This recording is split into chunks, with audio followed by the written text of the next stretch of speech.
This is Ad Infinitum.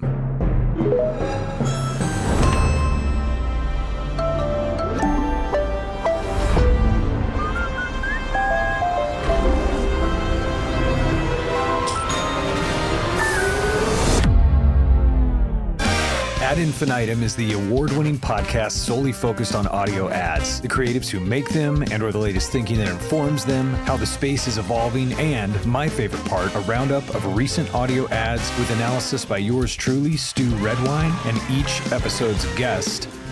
This is a special episode of Season 3 of Ad Infinitum, recording live from Podcast Movement Evolutions 2025 in Chicago. And I have the audio Avengers with me yet again. I'm so excited about what you're about to hear. Be sure to like, share, and subscribe. And this special episode of Ad Infinitum is brought to you by Sounds Profitable, who provided the space for us to set up our microphones. And also, Brian Barletta lent me his personal SD card to be able to put in the audio recorder so we could even record today. I mean, we're doing this live in person, so why don't you guys just introduce yourselves? Who are you and what do you do in this wacky world of podcasting? My name is Adam, and I am known, I think, as a LinkedIn influencer these days more than anything.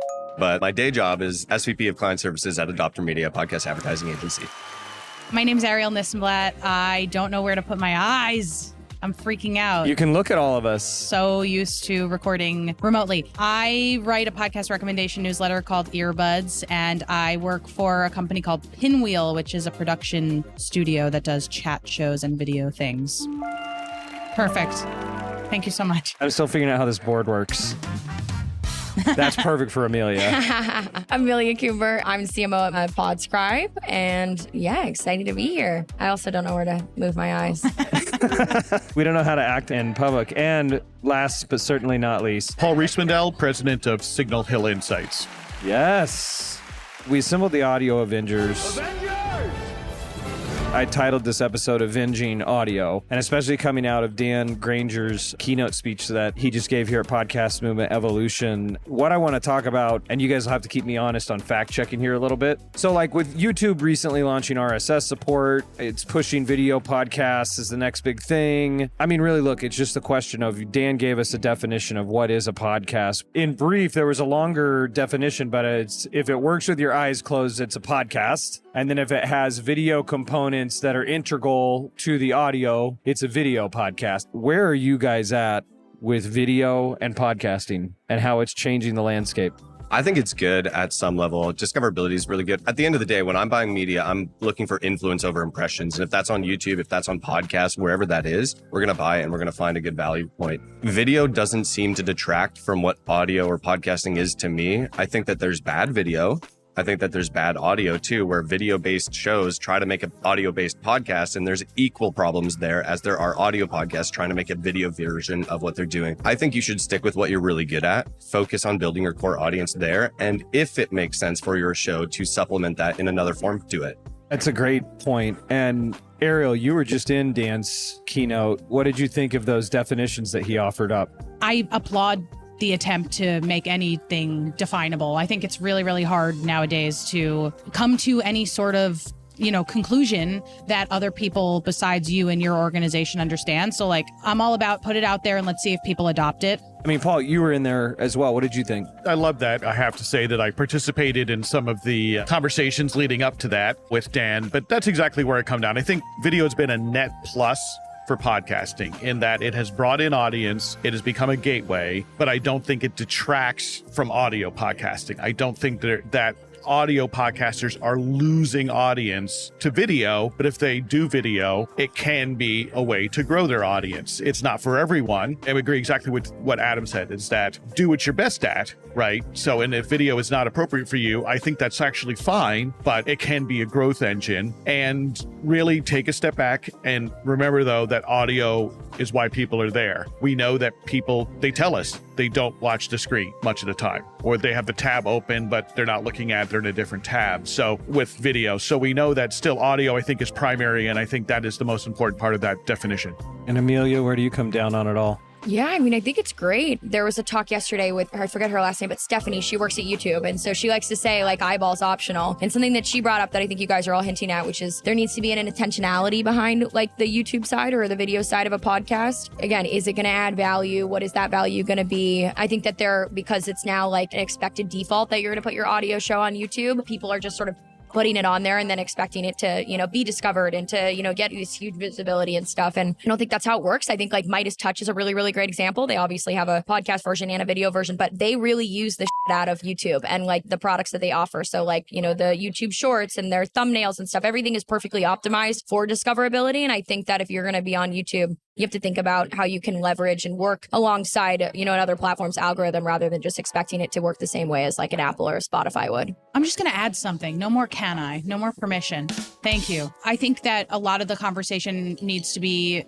divided between the people, the creators, the networks that have the resources to potentially divide their video and audio into like, they actually have enough people to do research to figure out like that people want video for these segments and maybe they only care about audio only for these types of segments. And then there's the people that are like, like I'm getting into podcasting and I've heard I need to do video. And to those people, I say record. You're probably going to be recording remotely anyway. Use some of it, use all of it, test it. But like it's a different conversation between those two groups because one is potentially selling ads with more impressions because they now have video, and one is like potentially bankrupting themselves because they're deciding that they must do video. And I don't think that they must do video.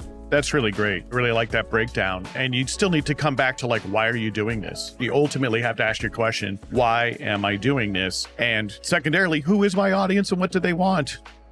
However you do that research, whether it's on social media, you ask them to email you, or you have the means to do something more formal. That discovery, I think, is really important. And always, as a podcaster, you should be thinking about, if you care, if you want to grow, who is your audience and how do I serve them? It's amazing watching podcasting grow up. And it's sort of funny because, as you guys know, like I only even started coming to these like a year ago, because to me, it's been quite a wild journey. I've just always been so head down at Oxford Road and like just wasn't looking up from what I was doing. And I have this oar here, dear listener. I have a wooden oar that I went and bought yesterday in Chicago. You need to go look at the YouTube version to see that.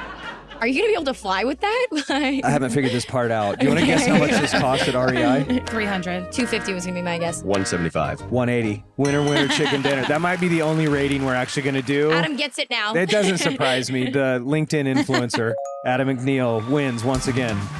So it was a few years ago, I made the decision to like commit to my craft, because sometimes it's like jokingly, it's something an old producer friend of mine said, is when I asked him, I'm like, how did you get into producing television commercials? He was like, one mistake at a time. Similar sort of path to me. I've been very reactionary when I reflect on my life journey, which it's worked out, but I reacted a lot as opposed to like, I'm going to go exactly to this exact spot. I'm going to move in this exact direction. And like a lot of us work with founders and those sorts of folks where it's like, wow, that's really, wow, it's not me. But it's probably like 4 or so years ago, I have this painting in my office of Odysseus, and there's this point at the end of all of Odysseus's adventures where, he's more footloose and fancy free.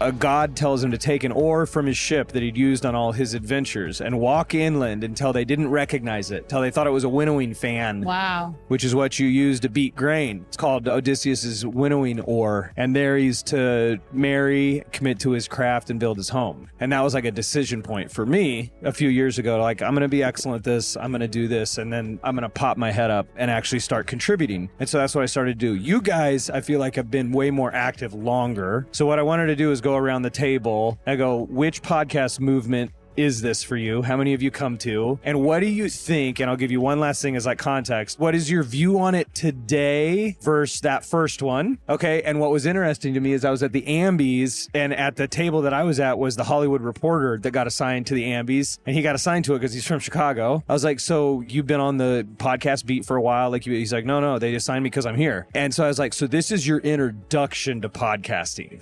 Tig Notaro hosting the Ambies. He's like, yeah. I was like, okay. And making fun of podcasting. And making fun of, the yeah. time. But I'm like, there's a lot more to the story. This actually is a funny snapshot in history if you're to go, oh, I see. This is what podcasting is all about. It's like, what perspective? So I want to get your guys' perspective. So we'll just go around the table. Adam, I'll start with you. How many podcast movements have you come to? And like Adam of the past and Adam of today, and perhaps uniquely segue into your view for the future. Sure. Adam has been to 5 podcast movements now. This is number 5, I suppose. And I've been to a handful of podcast shows or whatever else out there now. And Adam's view in the past probably would have been more arrogant for sure. Yeah, he would never refer to himself in the third person. What?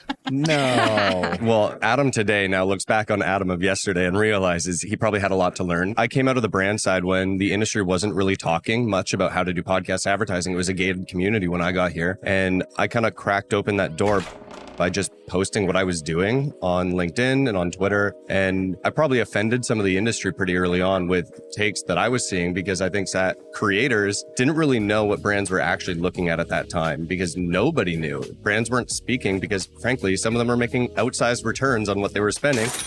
They didn't want creators to know. Maybe I was too stupid and I shouldn't have poked the bear. But now I think today's Adam looks at the industry and goes, now we're all filled with a little bit too much of a Dunning-Kruger effect. I think where a lot of people think they know a lot about how podcast advertising works. So they make a lot of changes and assumptions and tell brands what they want without really taking the time, the development, the research to ask and go, what do you actually look at and what would be really valuable for you and how can we make this better? But they make a lot of assumptions. Rarely ever do people come and consult with, myself about, hey, how can I make this better for you, for the brand, so that they get an outsized return, so that they would invest more. It's a lot of how do we get more out of the brand because we think we know what we're doing. My reaction to that is that it's just very different from my journey, which is the transition. I have been to podcast movement a lot. I haven't counted. My first one was in 2017 at Anaheim, and I went because I was not yet working in the podcast space, but I had a newsletter, and I emailed Dan and Jarrett, and I was like, can I please come to Podcast Movement for free in exchange for putting an ad in my newsletter? And they said yes. So I drove to Anaheim and I parked in $50 parking. And that was a lot at the time because I was like working for myself and like Hebrew schools and like hoping that I would like eventually work in the podcast space. And I just like went to every single booth and I shook hands with every single person hoping to eventually find a job. And I didn't care where the job would be. I like didn't know yet that it was going to be more creator side. Sometimes I work in software. I do a little bit of production. But what I mean is like, it's so interesting hearing you, Adam, talk about your journey at Podcast Movement and what it brings you to understand about the podcast space, because it's very ad buyer focused. And I think about them, but more from my perspective as a listener. And I really just hope that the industry stays healthy so that we can like keep doing these events and keep, like you said before, coming up with ways to standardize the industry so that we can hopefully get more people paid to make things. And that's like, I love history, and it's like, the best predictor of the future is the past. When humans organize, it's like the Wild West.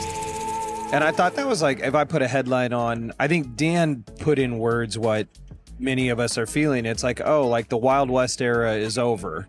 We can build towns now. We can have counties. Maybe we even need to make smaller counties. I was getting into Billy the Kid a couple of years ago. Found out that Lincoln County, where there was all these outlaws, turns out it's the size, at the time, the size of Ireland, and it had one sheriff. So no wonder they had some trouble. But you slice it up smaller, you define things, you're able to contain it. So it sounds like that for you, Ariel, the main thing is seeing the space grow up, and you are optimistic at this turning point. I'm always optimistic, and that could be my fatal flaw. I really believe that like if we speak the problems out loud and we want to fix them, they are fixable. Yes. And that's interesting because I felt there was something on the tip of my tongue, like Adam, and what you were saying. To me, that's connected somewhat in that it sounds like you're saying there's still some BS artists out there. Oh my God. Of course. Sure. But also today is way healthier than it is as a collective industry. Like our industry is more connected now. What I do think is happening is that there's a bit of a further gap between the podcaster and the brand today than there was 5 to 6 years ago. So there was a more direct relationship that occurred. Onboarding calls would happen with the talent. Yes. Especially at least from the agency perspective, because that's the world I live in. There's, 12 different people. It used to be every call. Every call. There's 12 people between the brand's dollar and the podcaster who receives it now. That communication goes through, whether it's the ad seller, their ad ops, my ad ops, the production team, whoever it is that finally gets there. There's a big gap. And I think that is just miscommunicating a lot of what, from again, my perspective, what do brands actually want? Is that making it to the podcaster in the way that it should be? Or is it getting misconstrued because the salesperson or the ad ops on the network side is saying, well, the brand said this, but they mean this. No, they probably meant what they said, and you should pass that along. Interesting. Okay, yeah, I was trying to connect the thread there. That's also another piece of something growing up and getting industrialized is like, well, then we got to watch out for it getting overbuilt or too much bureaucracy. So definitely a theme appearing. Amelia, how about you? How many podcast movements I think this is 4. Yeah, I'd done like the podcast show in London and things like that. But yeah, 4. Amelia of the past, Amelia of the present. Yeah, Amelia of the past. Bright-eyed and bushy-tailed. She was just an ignorant little fetus. You know, it's funny because I think the Wild West thing is interesting. I don't know if I think we're there. I think we're at a pretty crazy inflection point where I think the nature of content as a whole is changing. I think we're starting to get back to long form video, which I think the TikToks and the Instagrams of the world sort of like killed our, they gave everybody ADHD, right? So we couldn't watch anything that was longer than 12 seconds. And I think that podcasting and long form content of that nature is coming back. And that's really exciting. But, it's funny because the first podcast event I went to was in Denver and I watched a bunch of panels and it was all new stuff to me, right? It was like, oh yeah, like of course the hosts, do what they do, right? Like don't give them a script and, what's going to be the future of attribution and video was still being talked at that point, right? YouTube's been around for a long time. But I come to this one now, 2-3 years later, and I swear to God, I'm listening to the same panels. And so, maybe that's we need to spruce up what we talk about a little bit, but I still think there's so much of what everybody is talking about is just what I heard 2 years ago. And I think that speaks a lot of volumes that there's a lot of where podcasting, whether it's podcasting or just content in general, is going to go. And I think that's still really exciting. I think we are still in the Wild West. I think we're about to come out of like a clearing and we're about to be like, oh, wait, there's actually a lot more frontier that we're about to, hit and we just can't see it yet. May I add something about bullshit panels and stuff like please. that? Okay. Yeah, let's talk. In 2017, this is my podcast movement origin situation. You're really like an Avenger. This is your origin story. I love going back in time. Perfect. I'm emerging from the time machine. So I arrived 2017. I have no idea what I'm doing. I just want a job. So I'm going to like every panel and I'm listening to absolutely every panel and I'm taking it in as if it's fact. And again, I didn't know what I wanted to do. So I was extremely impressionable. Then the next year, 2018, I have a little bit more experience under my belt. I've had conversations with people. I'm trying to figure out what lane I want to occupy. So I start going to these panels and I realize they're the same as the last year. And there's a lot of people who are saying a lot of grandiose statements that are not helpful and that are frankly a lot of like marketing guru BS. And I said to myself, okay, I need to be on these panels because I need to shit on these people, but not shit on them. So I just need to like give opposite advice. So the next year I was on a panel, 2019 in Orlando, the year of the fire alarm, if anybody remembers it.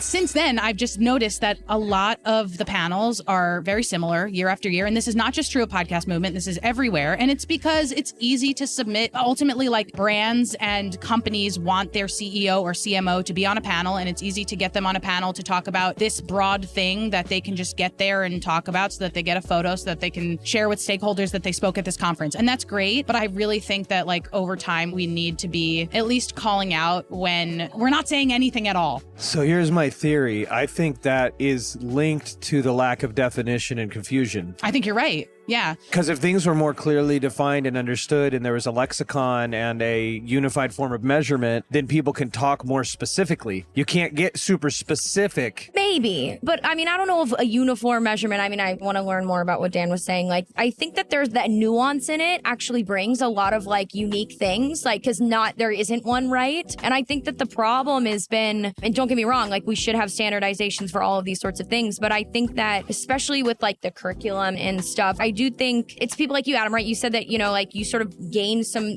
visibility and stuff on LinkedIn because you were just posting your raw, authentic thoughts. Here's what I learned today. Here's what I f***ed up on. It's those sorts of like, you were actually telling a story, not just like, here's how I think about podcasts. It was like, I did this run of network buy and then it was like tangible. And we all have like tangible things. And I don't know if we're at this point where we don't feel comfortable sharing or it's like our secret sauce or something. But I think that there's so much more that can be said and can be taught. And for some reason, people are not putting the effort or the energy into like, let's dive into that and let's actually share those things. Well, it's hard.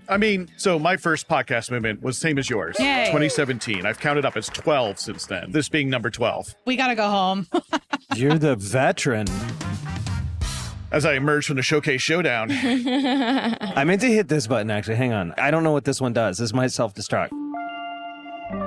That's not right. That sounds like an audio signature for some podcast network that's like, The more you know. You're listening to Ad Infinitum Spirituality Edition. Everybody wants to say something. Go ahead, Paul. Back then, my job title was podcasting evangelist at Midroll Media. That does deserve that. I chose the title a little bit as a goof, but then we ran with it.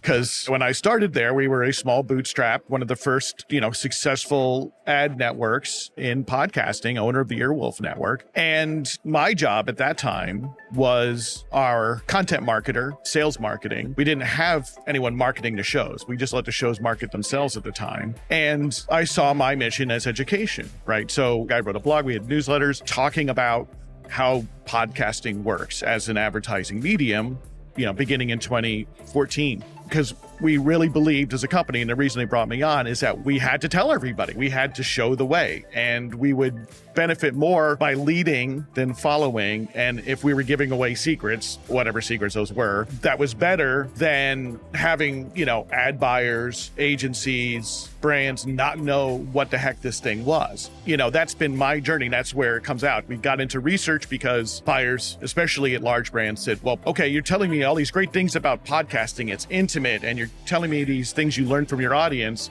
Prove the ads work. Correct. Right. And that's, obviously where tools like Pod Sites in the day, now we have Podscribe, we have Magellan, we have Claritas, came to be, but we had to kind of grow it. And the path I took was in more of the upper funnel brand lift, ultimately, because that opened a lot of doors for mid-roll at the time that had otherwise been closed. It brought on big brands like P&G, which weren't going to invest in podcasting because they're not focused on lower funnel. They're focused on folks going into the store and buying something off a shelf, which is trackable but difficult. And that's kind of my journey to come today, where of course I'm running a company that focuses on audience insights and brand lift. But I always thought it was, so I really appreciate what you do, Adam, and what you do, Amelia, all the time now with Podscribe. Not what I do, not what Stu does.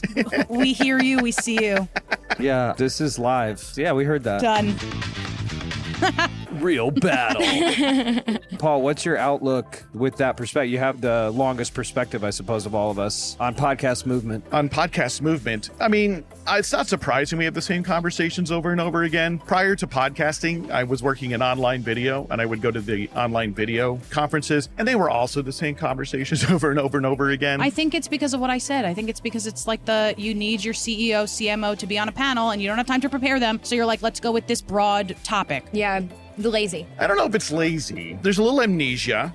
One, everyone just forgets what happened last year. And there's also people who want to be on panels who didn't go to any other panels. So they just simply don't know what's come before or what's come after. There's a little bit of that as well. I'm sure there's some laziness. So we do have a battle.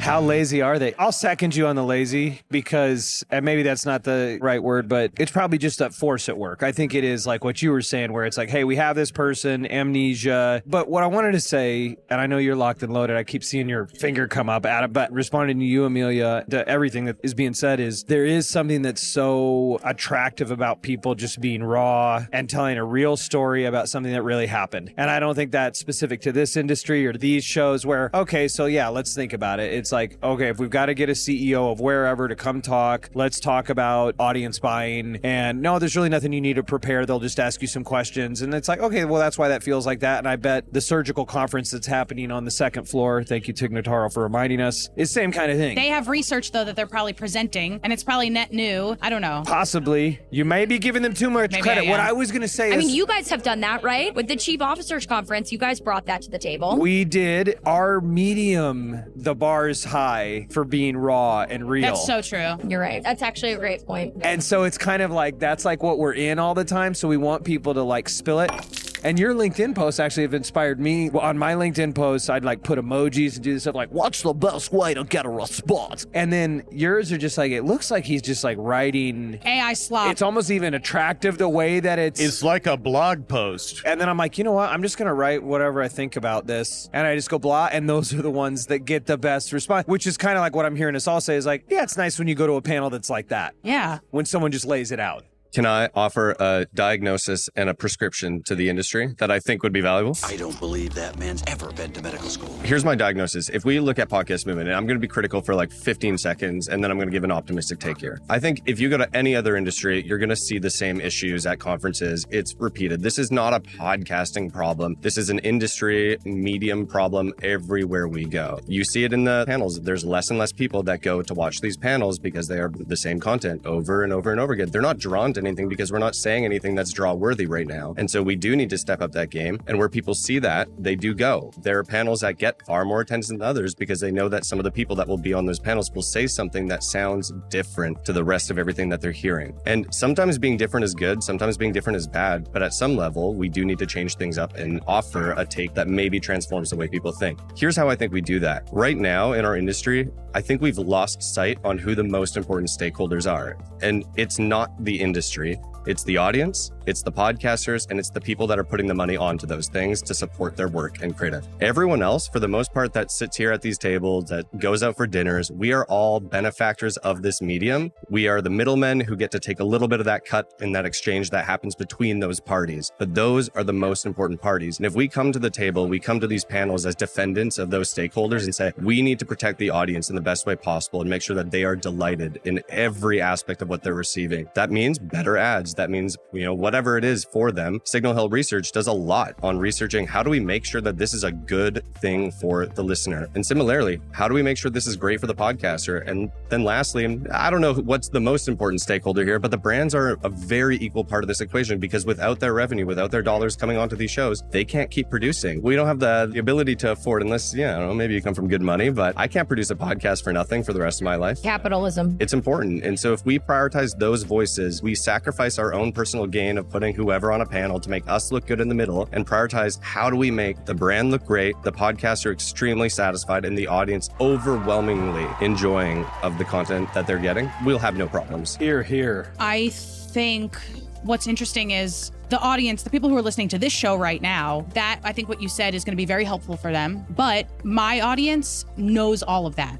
Like the people that I hang out with at Podcast Movement, it is all already, we need to care about the audience more. Like we need to be thinking about who these shows are going to, what's the listener experience, blah, blah, blah. And you're speaking to that stakeholder group, right? Right. And in the same way, when I talk to brands, I'm speaking to them in that way. But I think in the middle where there's the industry side, and that's where I'm probably the most critical because we gatekeep so much. I'm part of that process, no doubt. But if we can clean that up and be a bit more transparent and speak more openly and candidly about what's going on and how to better improve the experience between, I would say mostly between the podcaster and the brand, I think that communication part of the journey, that can get cleaned up a lot. I have another prescription, which I just found out is spelled P-R-E, not P-E-R, so prescription. I know, fascinating. I think that when people are submitting panels, even if they don't make you do this on like the intake form, you should at least write for yourself what the audience will gain from this session. That's like a curriculum thing from like if you're a teacher or if you're designing, any sort of curriculum. But I think it's really important to say the key learning objectives of this thing, even just to have that standard for yourself, I think is really helpful and will hopefully guide you to, at the end of your conversation, have somebody say, wow, I actually got something out of this. And that is like, the best compliment you can get. Well, guys, this has been amazing. Thank you for taking time at Busy Podcast Movement for us to put it out there a little bit more. This has been so awesome to be able to do it in person. I'm just grateful, and it's cool. It's a completely different feel, isn't it? I'm better at eye contact now. I feel like I just exercised that muscle a little bit. I feel like it even shifted from the beginning. It felt a little bit more like a Zoom call. Yeah, and Your look, laptop's I closed. figured it out, you guys. you figured out how to interact with the humans. I'm getting much better endorphins from this one. I'm feeling the warm fuzzies here. Do you know what I love about it too? Is that when you're in person, you don't have to try to figure out if someone's done talking or anything. You can actually see it a little bit more fast. Oh, it's amazing. I love this. Oh my God. Well, and I bet if we kept going, like we're even getting dialed in with our hand motions where we would be playing like a jazz band, like no problem. No, this is like podcasters discover podcasting. And I think that's the perfect way to end it. That's exactly right. Let's see what these buttons do. Interesting. Woohoo. That's the one. All right, guys. Thanks again. To our listeners, thank you for tuning in to Ad Infinitum. If you love this episode, let us know with an honest 5-star review. And if there's an audio ad or campaign you'd like us to break down, drop me a note at Stew, S-T-E-W, at oxfordroad.com. And until next time, remember to have fun making the ads work.